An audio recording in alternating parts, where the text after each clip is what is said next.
When did a search for solutions reveal your identity was stolen? It started like most bad ideas, with a desperate search through old boxes in the barn, the kind of place where forgotten debts and forgotten dreams went to die. My own dream, a shaky one at best, was slipping through my fingers, and I was about to do something truly stupid to try and catch it. The farm, or what was left of it after Dad's endless string of bad harvests and worse investments, was about to be foreclosed on, and I, Bruce Murphy, 53M, felt every one of those 53 years in my bones, weighted down by a responsibility that seemed to crush the very air out of my lungs. My father, Paul Parker, 79M, rigid as a winter oak and twice as stubborn, still believed a miracle was coming, a payout for some obscure government program from the 70s, something that would fix everything. The truth was, the only thing coming was a letter from the bank, and it wasn't good news. I held an envelope that had arrived yesterday, not from the bank, but from a law firm, its crisp, formal edges mocking my increasingly informal life. It detailed a series of charges, financial irregularities, and the gut-punch identity theft. My identity apparently, or at least the one I thought I had. The sun was barely up, painting the horizon in shades of bruised purple and weak orange, but it'd been awake for hours, the old farmhouse groaning around me like a tired beast. The smell of damp earth and stale coffee clung to everything. It made my routine check on Dad, found him exactly where I'd left him last night, in his worn armchair staring out the window at the dew-kissed fields as if he could will them back to prosperity. He still insisted on getting dressed himself, a slow, painstaking process he'd learned to monitor from a distance,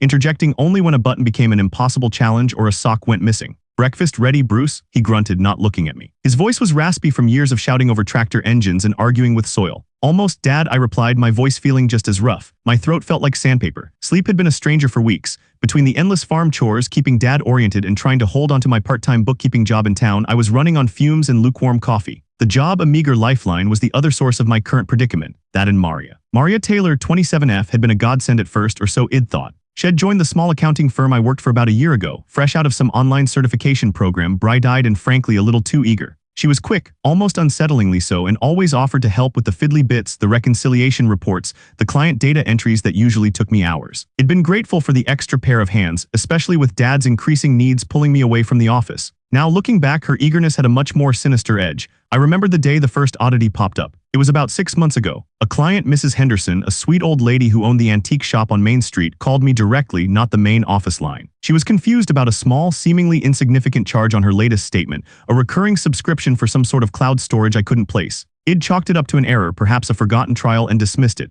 Maria had been out sick that day. When I mentioned it to her later, Shed just shrugged and said, "Oh, you know how those online things are, so easy to click the wrong button. I'll make a note." And she had. I'd seen her jot something down in her neat, precise handwriting, and I'd moved on, too busy trying to figure out why Dad had decided to rewire the chicken coop with Christmas lights. My brother Matthew Murphy, 57M, called me later that morning, his voice a low thrum of worry even over the crackling cell service out here. Matthew, a retired history teacher who lived a comfortable suburban life an hour away, was the quintessential cautious overthinker. Every decision was a multi-layered flowchart, every potential pitfall meticulously cataloged. "Bruce, you sound terrible," he stated, not asked. "Are you eating, sleeping, just tired, Matt?" The usual Dad, I tried calling him yesterday, Matthew continued, ignoring my deflection. He sounded confused, asked me if I'd seen his lucky wrench. "He hasn't used that wrench since we were kids. It's a regular Tuesday, Matt. He asks about the wrench every Tuesday. Or Thursday." For both, I sighed, rubbing my temples. "Look, something else is going on. I got a letter from a law firm yesterday, says I am being investigated for financial misconduct and identity theft." There was a long silence on the other end, punctuated only by the distant caw of a crow. Then Matthew's voice, sharp with concern. "Identity theft? Bruce, what in God's name have you gotten yourself into? Did you sign something? Lend money to someone? No, that's the thing. They're talking about transactions I don't recognize, charges on accounts I barely use, and a few new accounts, things I absolutely did not open." My voice cracked on the last word. "It's like someone's been living my financial life, but just badly. Who else has access to your information?" Matthew demanded, already shifting into investigative mode. "Your bank, work, personal files? Think, Bruce, who would gain from this? Who would be reckless enough?" My mind immediately jumped to Maria, but it felt like a betrayal just to think it. She was so young, so eager. But then the memory of her casual shrug about Mrs. Henderson's charges, the way she always seemed to be helping with the client data, the sheer ease with which she navigated online financial systems began to assemble themselves into a terrifying mosaic. "I don't know, Matt," I lied, not wanting to implicate anyone without more proof.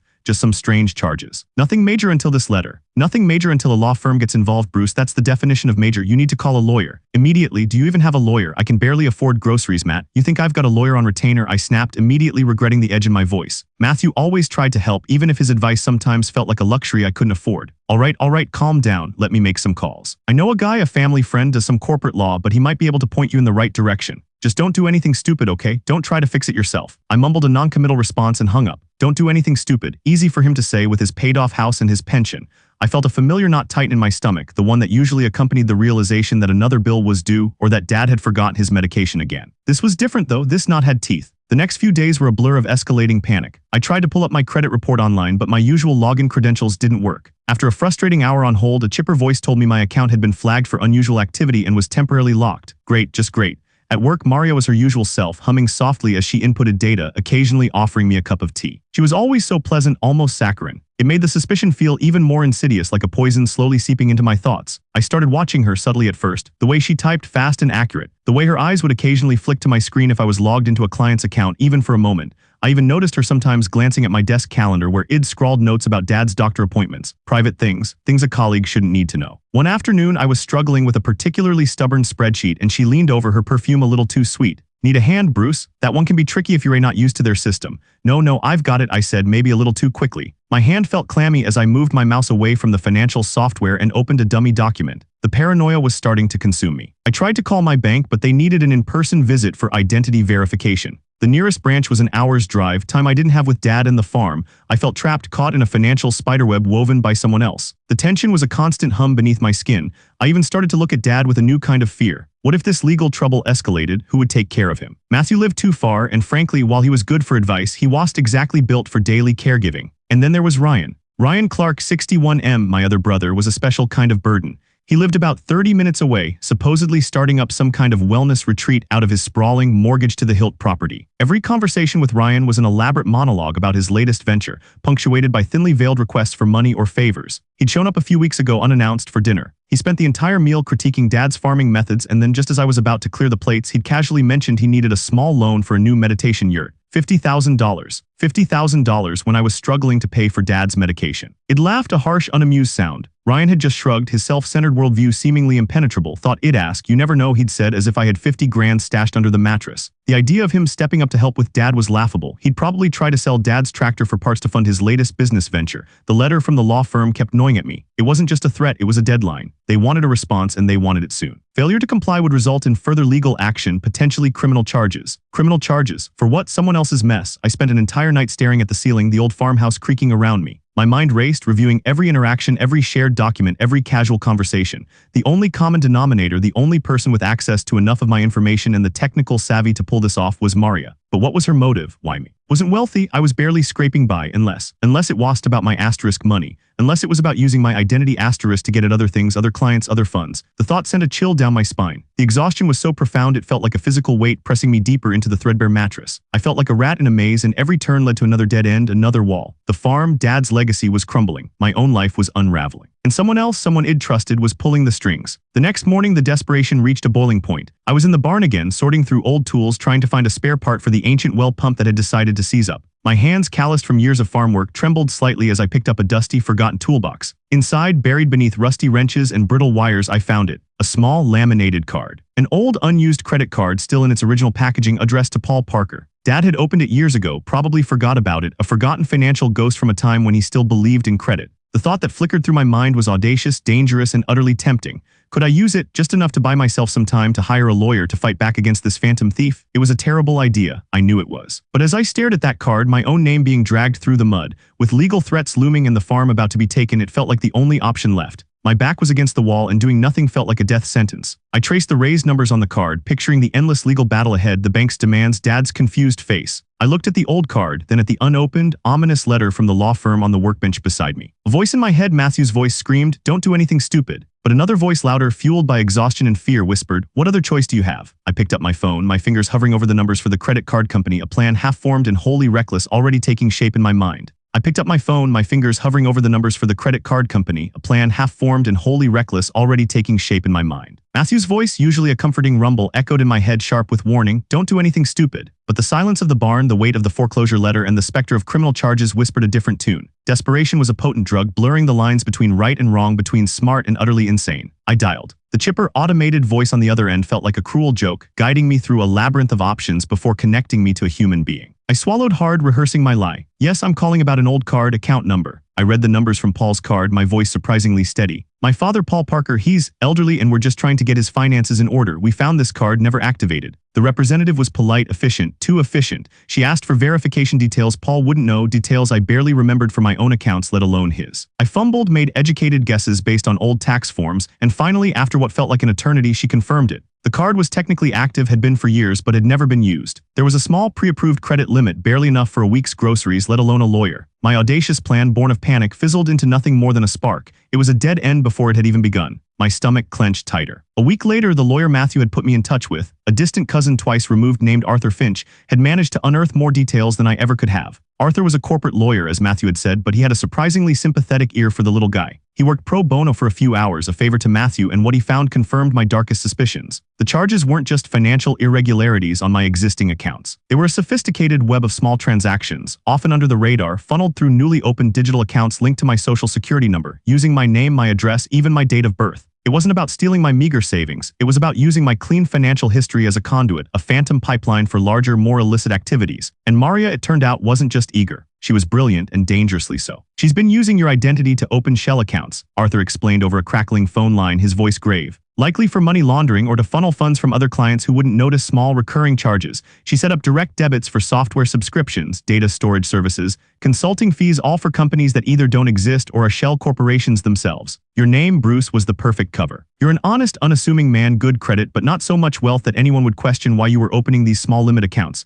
You were the ghost in the machine, the perfect fall guy. My blood ran cold. Maria wasn't just backstabbing, she was insidious. I thought about the Mrs. Henderson charge, the cloud storage. It all clicked into place with sickening clarity. Maria wasn't just stealing, she was building a house of cards with my name on the foundation. Arthur advised me not to confront her directly. The moment she knows you're onto her, she'll vanish and all the digital footprints will disappear with her. We need evidence, irrefutable proof before we make a move. This is federal territory, Bruce, white-collar crime. You need to gather anything and everything that could link her to these accounts, to these fraudulent companies. Any emails, any internal memos, anything unusual she said or did regarding client data. Be careful. And whatever you do, don't use any of those new accounts or try to close them. That could implicate you further. I returned to work with a new kind of terror humming in my veins. My subtle observations of Maria became forensic. I watched her like a hawk, noting every keystroke, every phone call. I started arriving early, staying late, sifting through archived client files for discrepancies, for anything that felt off. I noticed that she always handled the reconciliation reports for certain high-net-worth clients whose accounts had shown the same kind of vague, recurring subscription charges that Mrs. Henderson had mentioned.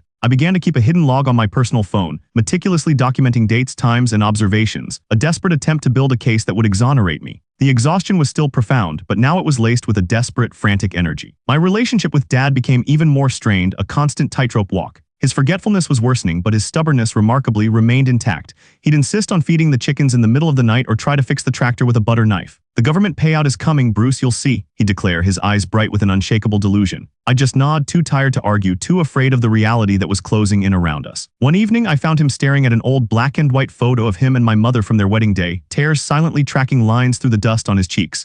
It was the first time I'd seen him cry since Mom died. She believed in this farm, he whispered, his voice cracking. She believed in me. It was a rare moment of vulnerability, and it hit me hard. He wasn't just stubborn, he was scared, clinging to a past that was rapidly eroding. And I, in my own exhaustion, had been so focused on my problems I hadn't truly seen his. 2 months later, the legal pressures escalated. The law firm sent another letter, firmer, with an explicit deadline for my formal response. Arthur advised me to write a detailed statement, denying the charges and outlining my suspicions about Maria, backed by the evidence I'd painstakingly collected. It was a risk, he admitted, but it was our best shot at shifting the focus from me to the real culprit. I spent 3 sleepless nights crafting that statement, every word a battle against panic and self-doubt. During this time, Ryan inexplicably started showing up more often. His wellness retreat idea had predictably imploded. He'd lost a significant chunk of money, a loan he'd taken out against his house, and was now facing his own financial woes. The self-centered bravado had been replaced by a kind of hollowed-out weariness. He still talked about grand schemes, but the conviction was gone. One Saturday morning, he arrived unannounced, not to ask for money, but with a box of old photos and a bewildered look on his face. Dad called me this morning, he said, rubbing his temples.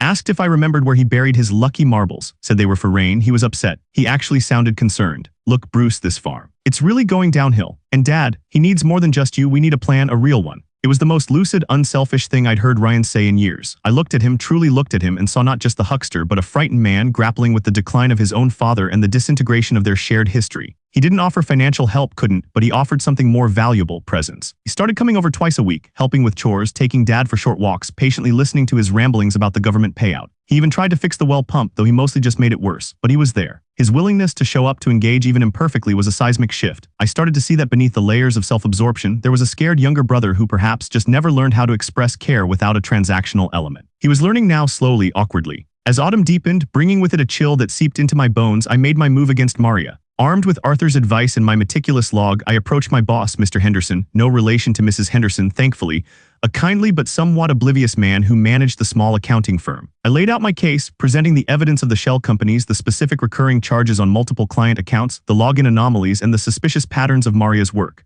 I showed him how my identity had been used, how I was now facing legal trouble because of her actions. Mr. Henderson was initially disbelieving, then horrified. He promised an internal investigation and to keep my name out of it for as long as possible. The creative solution came to me in a flash, born from a combination of desperation and Paul's seemingly nonsensical ramblings. Paul had continued to talk about his government program from the 70s, a claim for some obscure agricultural subsidy that he'd been convinced would make him rich. He'd always dismissed it as senile fantasy. But then while clearing out an old filing cabinet in the den, a project Ryan had actually started, surprisingly, I found a stack of dusty documents. Letters from the Department of Agriculture, carbon copies of applications, and crucially a letter from a lawyer dated 1982, stating that Paul's specific claim, while valid, had been tangled in a class action lawsuit for years, and was still unresolved due to some arcane legal technicality. It wasn't a payout but a asterisk claim asterisk, a real, albeit dormant one. It was exactly the kind of obscure, unresolved financial situation Maria would overlook, the kind that existed just outside the typical digital footprint she exploited. A crazy idea sparked. What if I could use this not for money but as leverage? The law firm chasing me for identity theft wasn't just after me.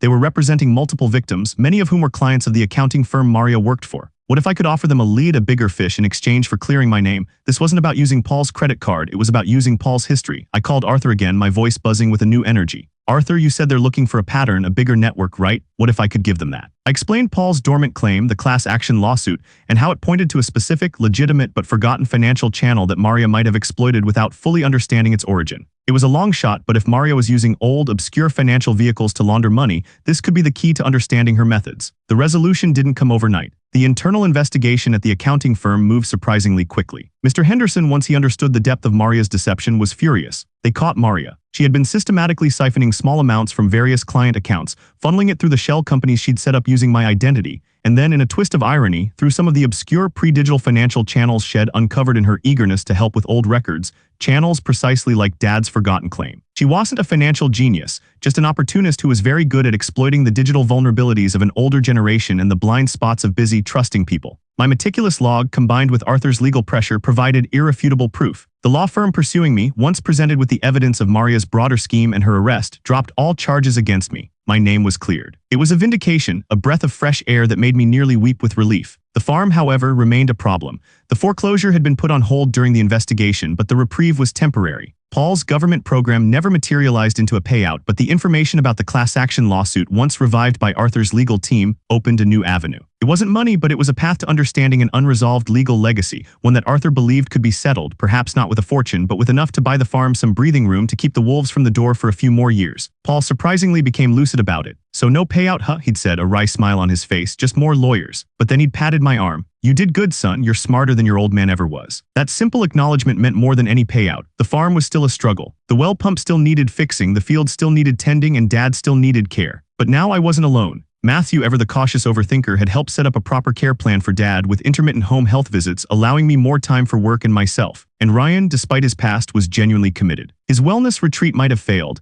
but he'd found a new purpose in helping me with the farm, in being a brother, not just a burden. He was still Ryan, still prone to half-baked ideas, but he was present asterisk. He even started learning how to fix the tractor, a genuine effort to contribute. I stood on the porch one evening, watching the last sliver of sun dip below the horizon, painting the sky in colors that were no longer bruised but vibrant. The farm was still standing, battered but unbowed. My name was cleared, my identity restored. The knot in my stomach was gone, replaced by a quiet sense of accomplishment and a deep, bone-weary hope. The challenges hadn't vanished. Life on the farm would always be hard, and Dad's health would continue to decline. But I had faced down an unseen enemy, navigated a legal minefield, and in the process found something more valuable than any inheritance, a renewed connection with my family and a deeper understanding of my own resilience. I had been a rat in a maze, but I had found my way out. The path ahead was still long, still winding, but I wasn't walking it alone anymore. And that, I realized, made all the difference.